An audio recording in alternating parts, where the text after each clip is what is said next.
Hey everyone, welcome back to First Year in Medical Device Sales.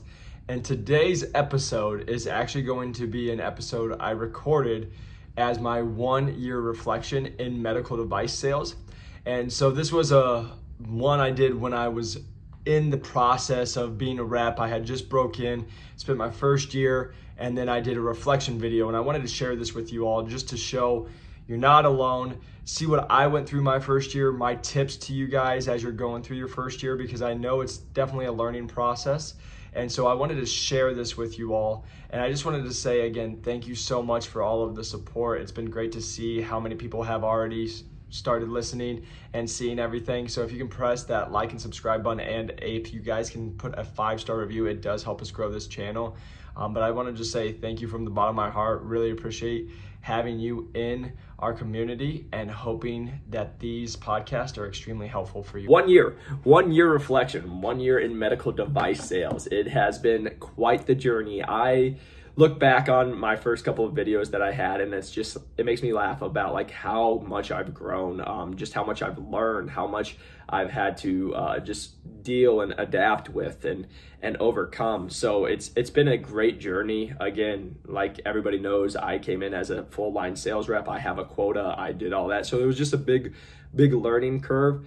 And, you know, if you watch my first video a couple of weeks in, I thought my head was going to explode. I was dying. 3 months, still kind of like rough. 6 months, okay, I was starting to get the hang of it. 9 months felt pretty good. And now I can sit here and say, you know, being a year in, there again, you're always learning. You're always going to get new things. I'm always going to be looking back and be like, okay, I could do this better, or just have like situations with, you know, that I'm in with a new sale, new contract, everything that I'm always going to be learning in this division and also in this industry. So that's great. But you just overcome so much, and especially just like to see where I was, not knowing how to put deals together, not knowing how to really do anything, not even knowing what a dropping a tray is, and now to where I'm at now, performing and just growing, and again officially at 1 year. So it's just been a lot of fun to see that growth. But let's go into some of the tips I can give you guys. So when I'm looking back at 1 year, these are the things I've really learned, and I've probably stated them before on the podcast, but I really just want to go over. This is like my 1 year reflection of what I've learned during this last 1 year. Number one, million different hats. And I've said this so many times, but like literally you wear a million different hats. You are, you know, even just today, to give you an example. So I traveled out here last night. So yesterday, let's play it back. Tuesday, I ran trays and ran equipment to all my cases. Wednesday, I was covering cases. I was returning emails, getting set up meetings. I was traveling, got here, had to send stuff from where I'm from to here. So FedEx, traveling, making sure that I'm getting stuff signed up or set up. Got meetings set up today to go meet with new doctors. Going to go put on a breakfast/lunch here in a little bit. Then I will be going and covering the case. I will be meeting with the directors at that facility. Then from there, we'll be running back to FedEx, shipping stuff out, going to my car, and then driving or flying back. So again, that's just like a little stint, but like basically what I'm saying there is you're doing in-services, you're doing selling, you're doing lunches, you're doing case coverage, you're doing like a million different things. And I just never knew this job would ever require that much, right? Like I thought it was like, okay, I'm just here to sell, right? No, you're not here to sell. You're here to do a lot of different things, plus sell, right? So there's just a bunch of different things, a million different hats you're going to be wearing, a bunch of different responsibilities that you're going to be doing, especially when you're a full-line sales rep. So now I can push this to the associate, right?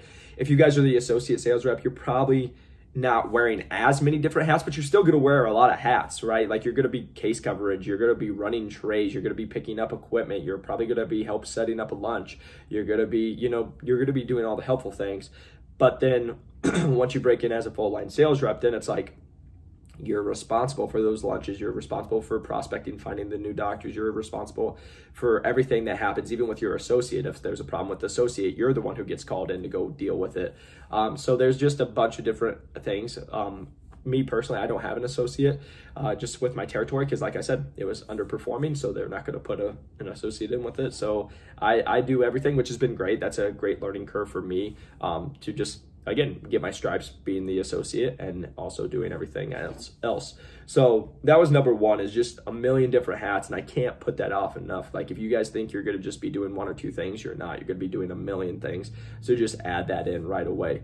Number two, you're going to be putting out fires. You might as well just go buy a fireman hat and just be ready to have a hose and put out fires. And I joke around about that, but it's the reality of my day is I am just putting out fires all day long. I'm putting out where, when there's problems that arise, pricing that arise, doctors want better pricing, and then it's like, okay, but now the case got changed. Now, here's a reality. I've mentioned this on the podcast before. There was one time, I'm here actually in my other state, but I was here in this other state, and within 7 minutes, I think it was 3 phone calls, 7 emails, and I was at the case. The case I was at just got pushed back 2 hours, which was going to be very close for me to even stay for when I even traveled out there, because my flight was leaving. There wasn't another flight for the night, so I had to take that flight. So I'm dealing with trying to make sure everything's set up. They could run it if I need to leave.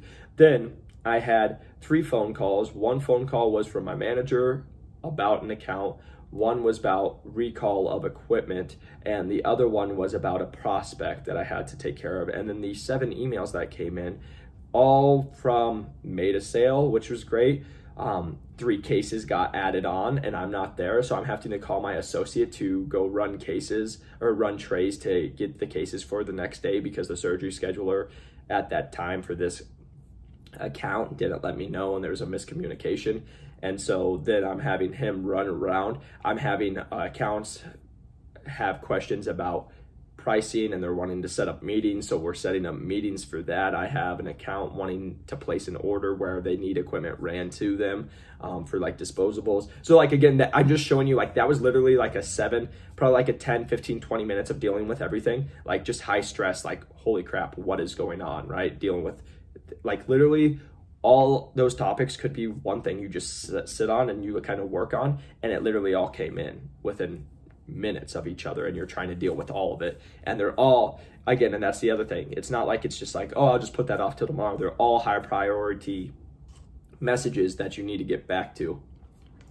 So just again, million different hats that you're going to be coming into, but then a firefighter, you're going to be putting out that. And then also once you get in, I tell this all the time, sometimes you go in and the staff loves to see you. Sometimes you go in and the staff does not love to see you. So you're dealing with that. There's sometimes I've dealt with accounts that, they don't want me there, and when I say they, there's the staff or management, and when I say they don't want me there, it's not like I'm not allowed or anything, but they're just they don't care everything. I've told this story before, but I've had an account where I showed up, I had a brand new doctor going, my insert that they own, they own the equipment, was missing. And the lead that's in charge of my division was just oh, that sucks. And I'm well, now we can't do the case. And she's yeah, I know, that sucks. And I'm well, you're going to buy a new one today. And she's well, no, we'll see. And I'm no, if we need to go to the higher ups, we'll go to the higher ups. That's fine, because you just cost me a case. You just cost me a doctor. You just cost me, again, this is where I tell people, you're dealing with people who don't really care because it's just you, but you're at the end of the day, that's my paycheck. That's my livelihood. That's my business that you just screwed up because you suck at your job. And I get really passionate about that. I get really pissed about it, because I've learned about this industry is there's so many people, and again, it's everywhere, but there's so many people who suck at their job, and there's so many people who don't give a crap and don't care about what they're doing. They're just there to collect a paycheck. So when you're there to go above and beyond, they're they don't care. And they actually find you probably more of an annoyance, because they're well, we don't want you here, we like someone else, or we don't want to put in the work, and you're asking us questions to actually make us work. So that's just putting out fires. And so again, I made the sale, they bought it because they were going to, or they were going to find the insert within the day, and I wasn't going to wait because they just cost me a sale. But again, that's another fire, right? How do you to show up? You've promised your doctor all this stuff, and then they don't even have it, and then the doctor's mad because now the case is pushed back. And luckily they had older equipment, but then the older equipment doesn't work like the new equipment that we have, and so then they're well, this isn't as good. And so again, there's just all that different stuff that comes with it, just to keep in mind, right? That's just one example of a fire that you're putting out in the day. And then there's that wasn't the greatest day. I remember it. There were several other things that didn't go great. So again, there's always putting out fires and how you go. Number 3, this goes back to everything, over communication, right? Like I said, some of the surgery schedulers, like just to give you an idea, last week I was at an account about 40 minutes away from another account, and I get a call and they're like, "Are you coming?" And I'm like, "Coming to what?" And they're like, "Coming to the surgery for this doctor." And I'm like, "When is it?" And they're like, "Right now." And I'm like, "Nobody told me." Like, first off, the surgery center is supposed to call me and let me know about it, and they're supposed to confirm to let me know that there's a surgery. And then the surgery scheduler for the physician is supposed to call you, right? Nobody had let me know. And they're like, now the accounts have to go by themselves. The doctor has to go by himself, which he was fine. But again, it's like more of the point of like, and they were like, "Well, we told you about it." And I'm like, "No, you didn't." And they're like, "Yeah, we did. It says we did." And I'm like, "Well, that's great that it says it did, but I've not missed a case for you guys yet. And it's been a year. You think I'm just going to lie and say, no, I've never showed up, but yet have showed up to every other case, whether it's at the break of dawn or at late evening." And they're like, "Huh." Come to find out, this patient was scheduled for sometime in September. It canceled. I had confirmed the one in September, but it canceled altogether. They did not reschedule it for me, and they canceled it, and then they rescheduled it, but without telling me about rescheduling it. And then the surgery scheduler for the physician usually emails me every week. She didn't email me that week, and then we got to where we were. So again, that's just like over communication. So now I made sure that like every case that's ever scheduled, both need to be emailing me every week so I can be there, so I can help support. And just everything. I say that with every account. Even when I'm going in and I'm talking with accounts, I'm sending emails with everything we talked about, because I promise you this will happen.